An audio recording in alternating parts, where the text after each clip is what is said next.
একটা ছোট্ট গ্রামে থাকত রহিম। তার বাবা ছিলেন একজন দিনমজুর, আর রহিম ছোটবেলা থেকেই বুঝত টাকার কষ্ট কি। স্কুলে যাওয়া তো দূরের কথা, পেট ভরেই খেতে পারত না তারা। তবুও রহিমের একটা স্বপ্ন ছিল, একদিন সে নিজের চেষ্টায় কিছু একটা করবে, পরিবারকে সুখে রাখবে। ছোট বয়সেই রহিম শহরে কাজ খুঁজতে যায়। শুরুতে এসে চায়ের দোকানে কাজ পায়। দিনে 12 ঘন্টা কাজ করে খুব অল্প টাকা পেত, কিন্তু সেই টাকাটা জমাত। রাতে দোকান বন্ধ হওয়ার পর রহিম চুপচাপ বসে বই পড়ত, ব্যবসা শেখার বই, মানুষের সাফল্যের গল্প। কয়েক বছর পরে সে নিজের জমানো টাকায় একটা ছোট চায়ের স্টল খোলে।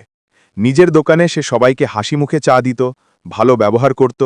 মানুষ তার দোকানে আসতে ভালোবাসত। ধীরে ধীরে বিক্রি বাড়তে থাকে। রহিম থেমে থাকেনি।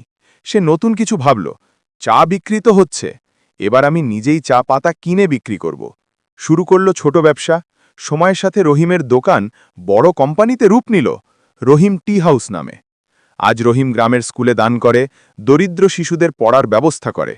সে সবসময় বলে, আমি গরিব জন্মেছি ঠিকই, কিন্তু গরিব মন নিয়ে মরব না।